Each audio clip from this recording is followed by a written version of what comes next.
Hi there. अगर आप एक यूआई यूएक्स डिजाइनर हो या प्लान कर रहे हो then you must have heard the term called case study. Well, एक केस स्टडी क्या होती है एंड मोस्ट इंपॉर्टेंटली क्यों डिजाइनर्स इतना फोकस कर रहे हैं एक केस स्टडी को इम्प्रूव करने में। See the fact is that your design skills won't get you hired and here comes the case study. And आज की इस वीडियो में हम इसी के बारे में डिस्कस करने वाले हैं। Sit back, relax and take the notes. But for those who are new here, hi, my name is Chetan Mishra and I'm a self-taught UI UX designer. And on this channel, I try to simplify tech and design for you. So if you're into these, please consider subscribing. And without any further ado, let's get started. Alright, now पहले समझते हैं कि case study क्या होती है।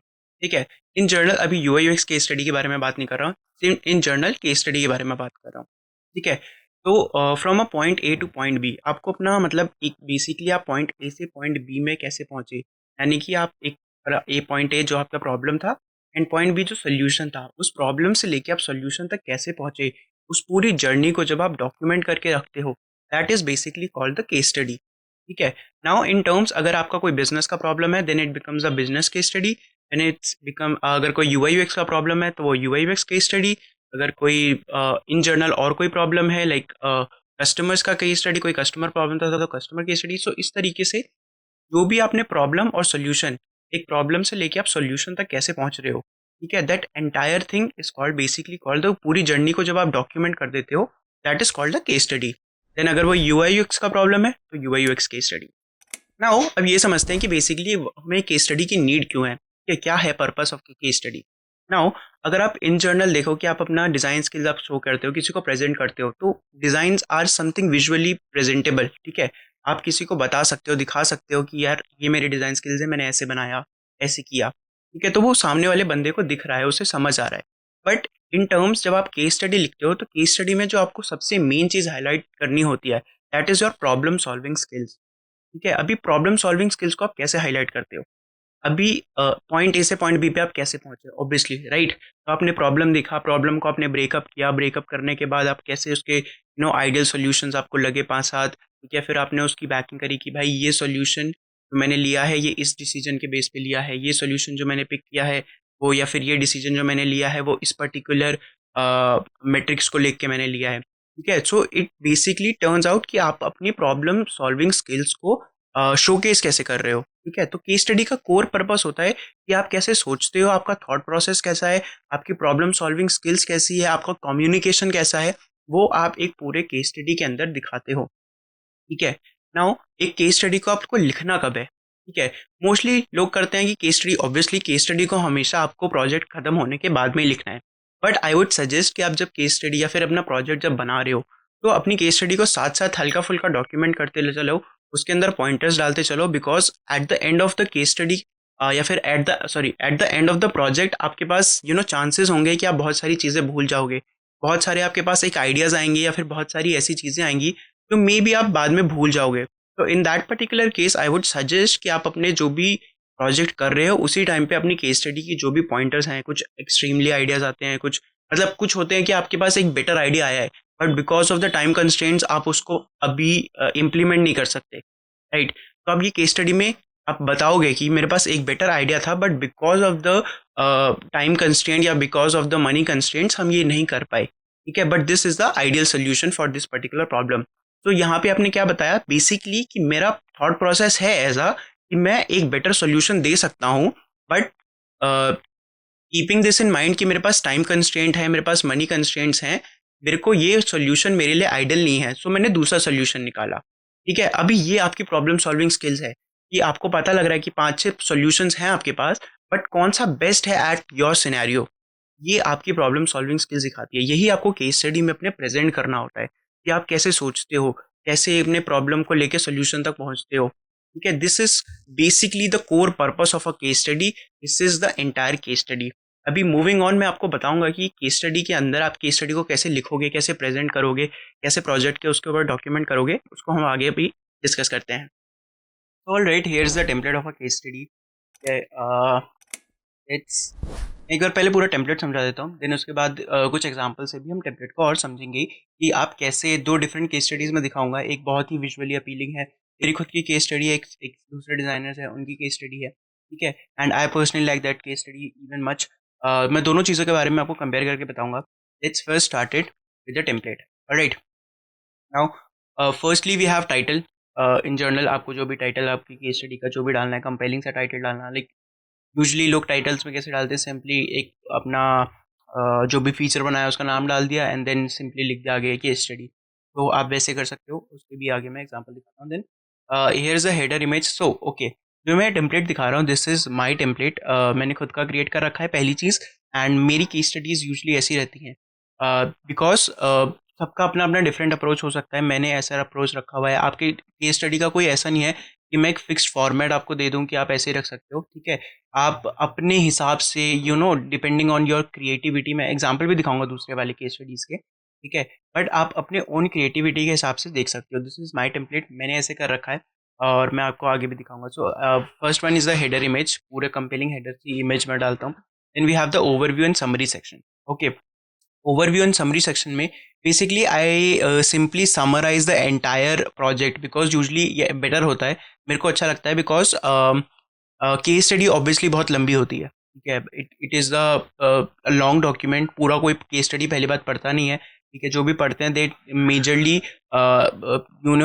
Focus on the entire thing. Basically जो भी आपने हाईलाइटेड एलिमेंट्स डाल रखे हैं वो सारी चीज़ों पे होल्ड कर रखा है, उन चीज़ों को वो यूजली देखते हैं।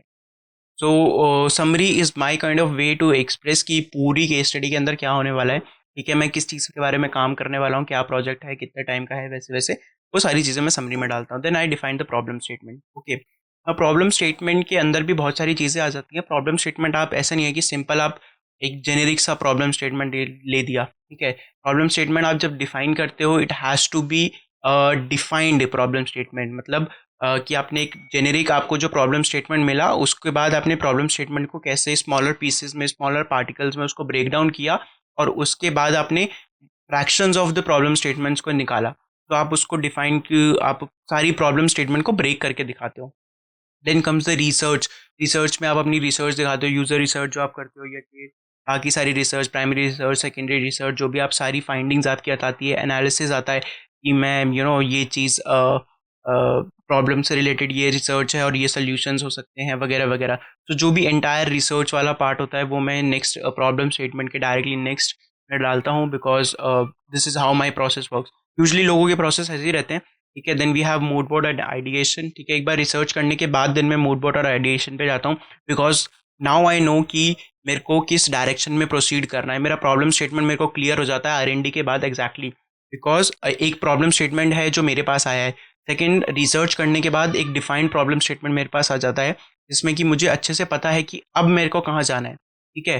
तो माई काइंड ऑफ टेक इज कि मैं रिसर्च के बाद देन मूड बोर्ड आइडिएशन वाले पार्ट में जाता हूँ जहाँ पे I look out for the possible solutions और बाकी सारी मूड बोर्डिंग को क्रिएट करता हूँ। सारे जो भी इंस्पिरेशन मुझे लेने हैं प्रिंटर से, ड्रिबल से वगैरह वगैरह, बाकी जितने भी ऐप्स हैं या फिर बाकी जो भी वेबसाइट्स हैं वहाँ से सारी इंस्पिरेशन लेके मैं एक मूड बोर्ड क्रिएट करता हूँ या फिर कॉम्पिटिटर्स को देख के मूड बोर्ड क्रिएट करता हूँ। एंड वहाँ से मैं पॉसिबल सॉल्यूशंस जो हमारे पास होते हैं उनको मैं लिख के रखता हूँ। Next is wire framing and low fidelity. Wire framing usually मैंने जब मैं एंटायर एक बड़ा प्रोजेक्ट करता हूँ कोई स्क्रैच से जहाँ पे मुझे लगता है कि मुझे वायर फ्रेम्स की ज़रूरत पड़ेगी, then in that particular case I do the wire frames. Usually I skip them because एक तो स्टैंडर्ड स्ट्रक्चर हो गया। मैं क्यों स्किप करता हूँ, दैट इज़ बिकॉज कि एक स्टैंडर्ड स्ट्रक्चर बन चुका है लोगों का कि हमारा यूज़र फ्लो ऐसे जाएगा वगैरह वगैरह ऐसी जाएंगी। तो उन दैट पर्टिकुलर केस मेरे को वायर फ्रेम्स का रिक्वायरमेंट नहीं पड़ता है, मैं डायरेक्टली स्किप कर देता हूँ वायर फ्रेम्स को। But when it comes to the like एकदम ही न्यू प्रोडक्ट या न्यू सोल्यूशन हम लोग क्रिएट कर रहे होते हैं, then in that particular case wire framing is something I always do because उससे मेरा एफर्ट सारा पूरा बचता है। Next becomes the designing part. Entire पूरा डिज़ाइन जर्नी मैं यहाँ पे दिखाता हूँ, जो भी आपने मेरा डिज़ाइन थिंकिंग कैसा है, फ्लोज बनाना, ठीक है, हाई फिdelity स्क्रीन्स, जस्टिफाई और एक्शंस। अगर आपने कोई भी एक्शंस लिए हैं फर्दर की मतलब आपने कोई भी डिज़ाइन डिसीजन लिया या फिर आपने कोई भी पर्टिकुलर एक्शन लिया तो वो किस बेसिस पे आपने एक्शन लिया है या किस बेसिस पे आपने डिसीजन लिया है। सो इस पर्टिकुलर केस में आपको क्या रहता है कि आप कोई भी डिसीजन लेते हो देन आपको आइदर प्रिंसिपल्स के लेवल पे लेने होते हैं या फिर यूएक्स के लॉज जो होते हैं उन लेवल पे भी वो सारे जो आप डिसीजन लेते हो डिसाइड करते हो कैसे आपको लेना है, या फिर आपके जो भी सिनेरियोज बनते हैं उनके बेसिस पे। तो आपको अपने जो भी डिसीजन आप डिज़ाइन प्रोसेस के टाइम पे ले रहे हो उन्हें आपको वहाँ पे पर्टिकुलरली जस्टिफाई करना होता है मैंने ये डिसीजन लिया, ये क्यों लिया, ठीक है, इसको बैकअप करना होता है लॉज एंड प्रिंसिपल से। देन कम्स द प्रोटोटाइपिंग, ठीक है, जो भी आपने प्रोटोटाइप आया मोस्टली आप अपने प्रोटोटाइप को एम्बेड कर सकते हो अपनी केस स्टडी के अंदर।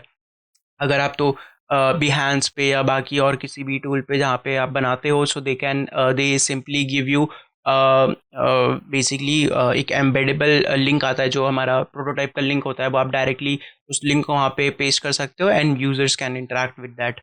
तो वो है। Then we have design UAT. UAT क्या होता है? यूज़र एनालिसिस टेस्टिंग होती है।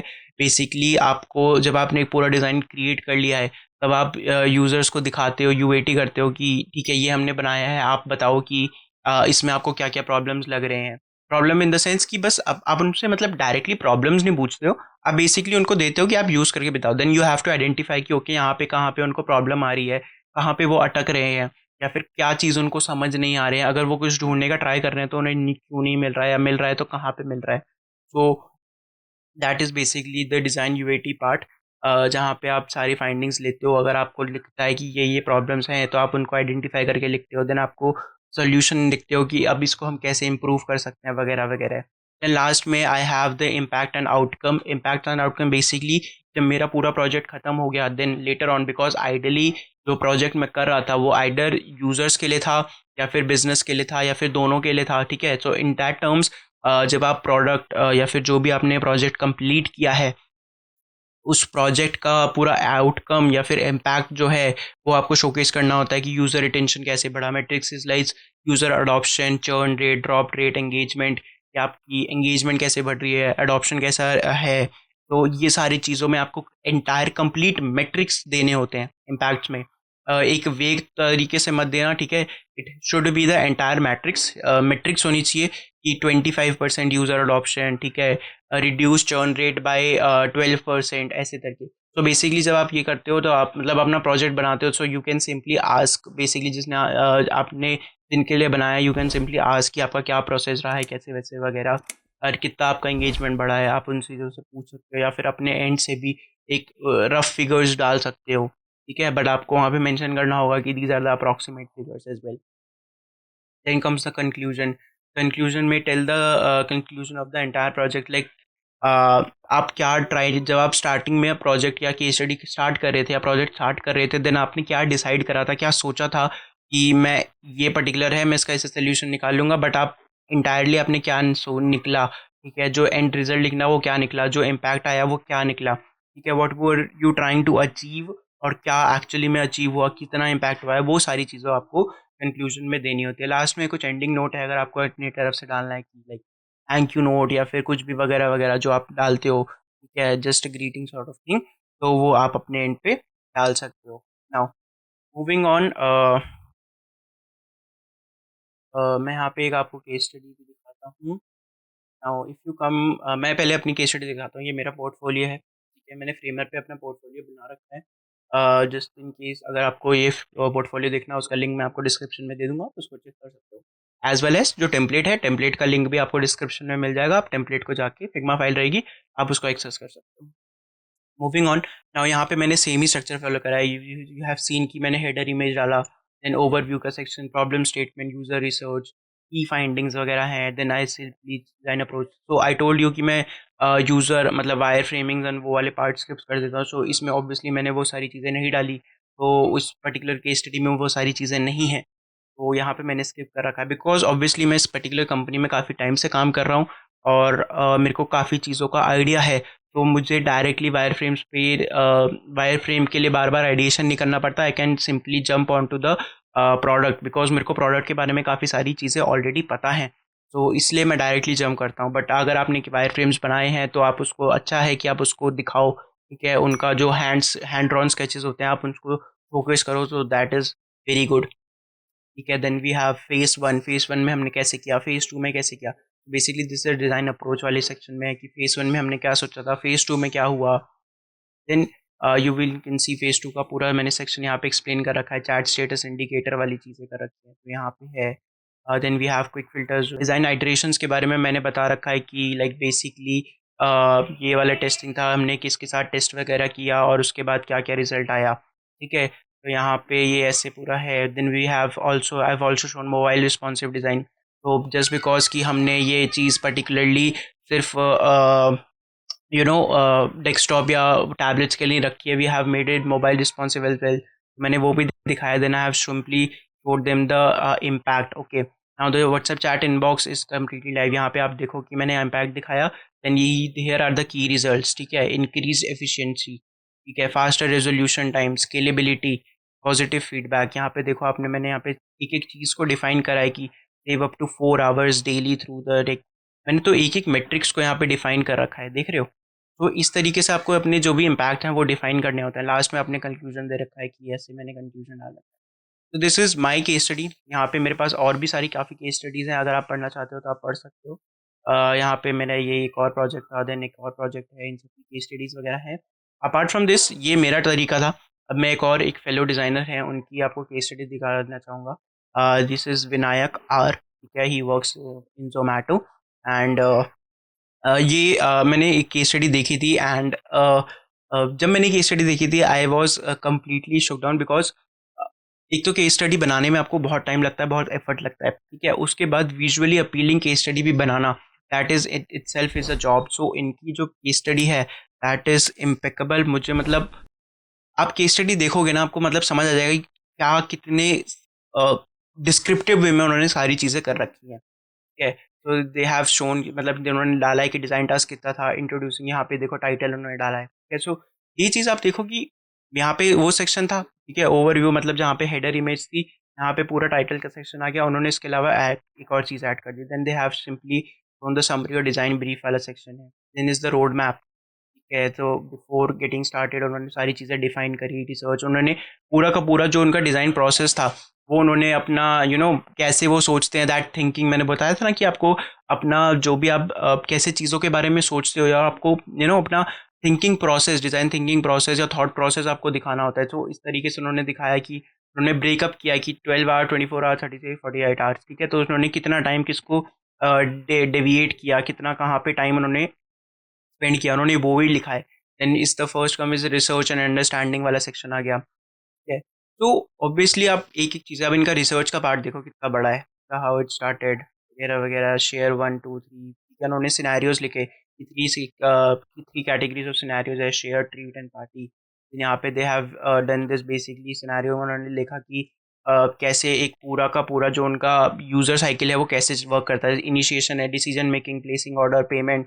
तो ये पूरी एंटायर यूज़र जर्नी उन्होंने ब्रेक करी, हर एक यूज़र जर्नी के अंदर, ठीक है, क्या एक्शंस और एक्सपीरियंस है, पेन पॉइंट्स हैं, ये उन्होंने डिस्क्राइब करा पूरा, ठीक है। देन उसके अलावा देन सेकंड सिनेरियो उन्होंने पूरा डिस्क्राइब करा, देन थर्ड सिनेरियो उन्होंने पूरा डिस्क्राइब करा, देन द पोटेंशियल चैलेंजेस, कि पोटेंशियल चैलेंजेस उनको क्या रहेंगे इस पर्टिकुलर उसको करने के लिए, कस्टमर को क्या पोटेंशियल चैलेंजेस रहेंगे, ठीक है, वेंडर्स को क्या पोटेंशियल चैलेंजेस रहेंगे, वो सारी चीज़ें इसमें डिफाइंड है। Then it becomes the primary research, उसके सारे इनसाइट्स यहाँ पे शोकेस कर रखे हैं। Then there are the few assumptions, अगर कुछ आप सेकेंडरी रिसर्च की होती है, प्राइमरी रिसर्च होती है कि आप बेसिकली एक खुद के एंड से कस्टमर से बात करते हो, डायरेक्टली उनसे पूछते हो, डायरेक्टली उनसे गेन करते हो, वेयर सेकेंडरी रिसर्च आपके पास होती है कि आप अपने कुछ अजम्पशन लेवल पे आप चीज़ें करते हो, या फिर आप कोई आर्टिकल्स से पढ़ के ले रहे हो, या फिर कहीं से आप इंस्पिरेशन लेके आप रिसर्च कर रहे हो, या फिर आप जो ऑलरेडी प्रेजेंटेड डेटा है आप उसमें से लेके कुछ रिसर्च कर रहे हो। So that is basically the secondary research. So यहाँ पे मैंने देखो, यहाँ पे उन्होंने रिफाइंड प्रॉब्लम स्टेटमेंट, तो आई टोल्ड यू स्टार्टिंग में कि आपको प्रॉब्लम स्टेटमेंट जो है पूरा एकदम डिफाइंड फॉर्मेट में, कि फेज वन ने आपने ब्रेकअप कर दिया, तो he has breaked up the entire problem statement, ठीक है। तो यहाँ पे ये आया, देन यहाँ पे पूरा ये पे यूज़र जो उनके यूज़र का जो भी हो वगैरह थी, बेसिकली यूज़र डिटेल्स, इसको हम बेसिकली कहते हैं कि यूज़र पर्सोनाज हम क्रिएट करते हैं स्टार्टिंग में रिसर्च के टाइम पे, these are basically the user personas. Then the ideation part, जहाँ पे उन्होंने देखो यहाँ पे ये पूरा पॉसिबल सोल्यूशन है, सिंपल और पॉसिबल, ये सारी चीज़ें उन्होंने वायर फ्रेम्स एंड वो वाला सेक्शन पूरा मर्ज करा है, उनको बताया है, ठीक है। तो यू कैन सिंपली सी, तो इस केस स्टडी का भी लिंक मैं आपको डिस्क्रिप्शन में दे दूंगा, कि आप एक बार जाके चेकआउट कर सकते हो। And if you can just simply reach out to this guy Nayak R, ठीक है, he is incredibly good, and make sure to give him or appreciate his efforts for creating this particular case study. Moving on, there are the user flows हैं आपके पास, ठीक है, host creating, देखो पूरा का पूरा यूजर फ्लो डायग्राम बना रखा है, इंटायर थिंग कर रखी है, ये देखो। तो ईच एंड एवरीथिंग सारा मतलब एक पूरी केस स्टडी में कैसे उन्होंने प्रोसेस था वो पूरा प्रोसेस उन्होंने ब्रेक डाउन करके यहाँ पे डाला हुआ है। Then comes the UI flow में भी यू कैन सी कि देखो एक एक चीज़ें सारी डिफाइंड कर रखी है एक तरीके से। तो इस तरीके से भी आप केस स्टडी अपनी बता सकते हो पूरी। ये this is called basically called the entire detailed case study. ठीक है, जो मेरी थी वो बहुत सिंपल बहुत जेनेरिक मैंने केस स्टडी डाल रखी है। मैंने बहुत डिटेल्ड फॉर्मेट में उसको नहीं डाल रखा। मैंने सिर्फ और सिर्फ जो my intention with the case study was कि मेरे को केस स्टडी अपना सिंपल रखना था।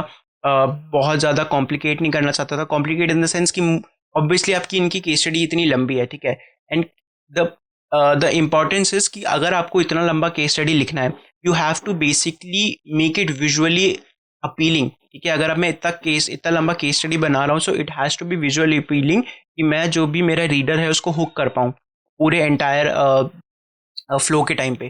सो माई थॉट वॉज बाई मेरा टेक जो था while creating a case study was कि मुझे सिंपल रखनी है, मुझे पॉइंट टू पॉइंट चीज़ें दिखानी है, मुझे फालतू की चीज़ नहीं दिखानी, मुझे अपना थॉट प्रोसेस दिखाना है कि मेरा प्रॉब्लम रिक्वायरमेंट आया, यूज़र रिसर्च मैंने इतना किया वगैरह वगैरह, मैंने सारी चीज़ें करी और मैंने जो था एंड रिजल्ट ये आया मेरे पास।